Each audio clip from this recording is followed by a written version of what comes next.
What are the first words you should say in a speech? And what are the last words you should say in a speech? Now, tomorrow, I don't know how many of you are speaking, but I guarantee if you go to conferences, 19 out of 20 speakers will start in one of these ways. Number one, my name is Connor Neal, I'm from Tango, and this talk is about the latest trend in monitoring strategies. Now, all of you are sitting with a piece of paper in front of you that says, I'm Connor Neal, I've come from Ireland, and I'm going to talk about Tango 04 and this. So, by repeating what you already know, I'm giving a signal that it's a time to get your BlackBerry out.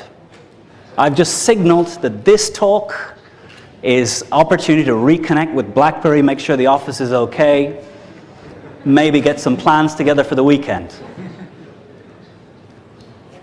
Another way to start. The lights, the mic's working. How much time have I got? Okay, right. Okay, is it plugged in? And you laugh, but I guarantee tomorrow there's going to be some moments that get a little bit of that. And why? Because this is, for some of you, the first time you see this individual. They're here as a leader in their industry. And your kid at school presenting on giraffes does a better job. That's sad. So I think there's only 3 ways of starting a speech. And it's the same if you went into a bar and there's a group of people, it's a networking event, much like you were at before you walked into this room.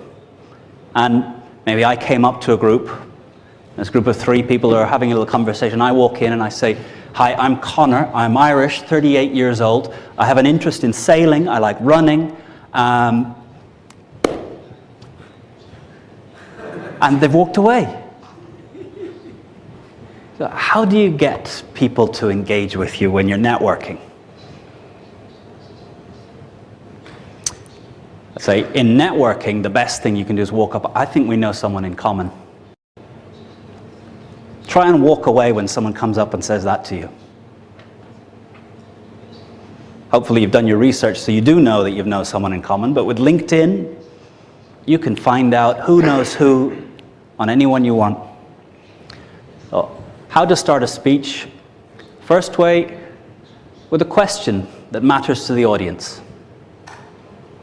How do you phrase a problem that the audience faces in a question? So that'd be the 3rd best way of starting a speech. The 2nd best way of starting a speech is with a factoid that shocks. There's more people alive today than have ever died. There's more people alive today than have ever died.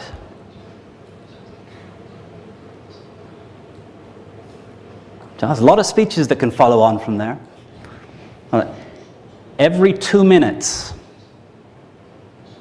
the energy reaching the Earth from the sun is equivalent to the whole annual usage of humanity.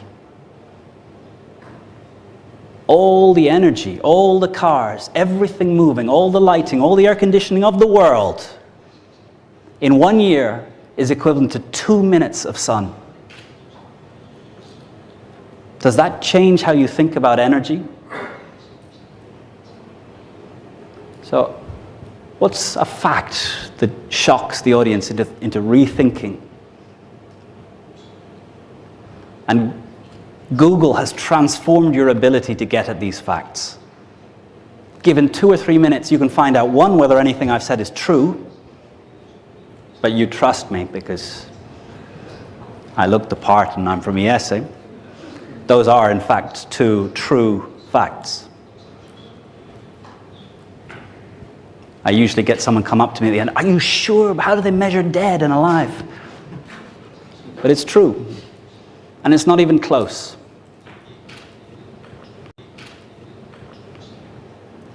But the best way to start a speech. And the way that I hope all of you use from now forward is the same way we start a story to a child. Now, how do we start a story to a child? Érase una vez.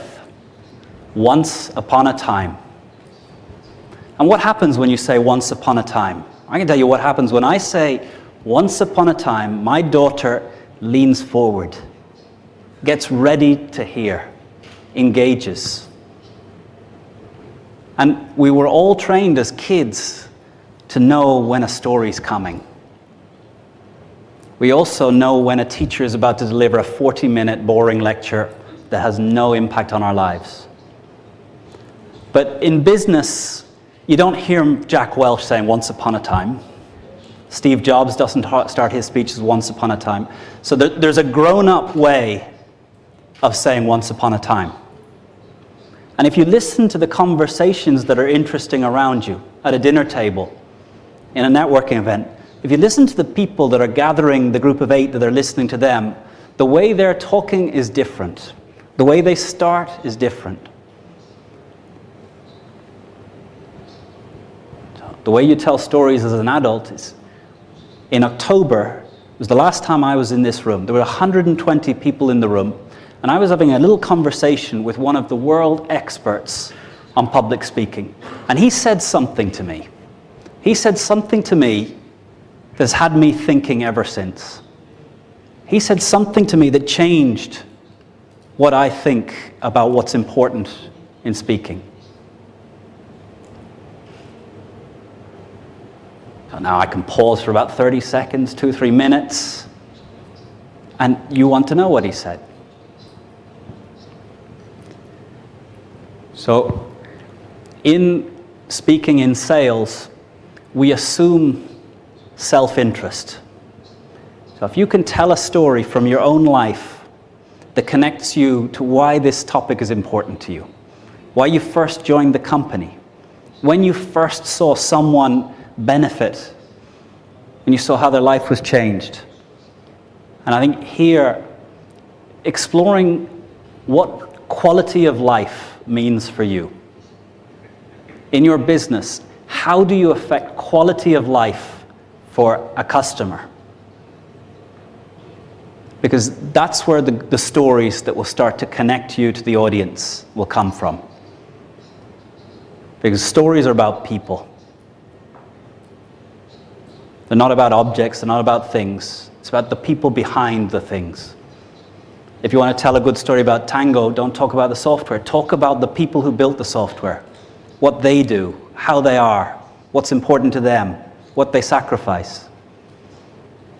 And in your own life, what does quality of life mean? What sacrifices have you made to achieve something that was more important? And if you can tell stories and the audience connect with those stories, then they want to hear what you have to say.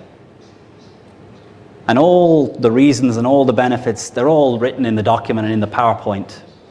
But they need to trust you. And they need to care about you as a person to engage with you and then decide that they will act.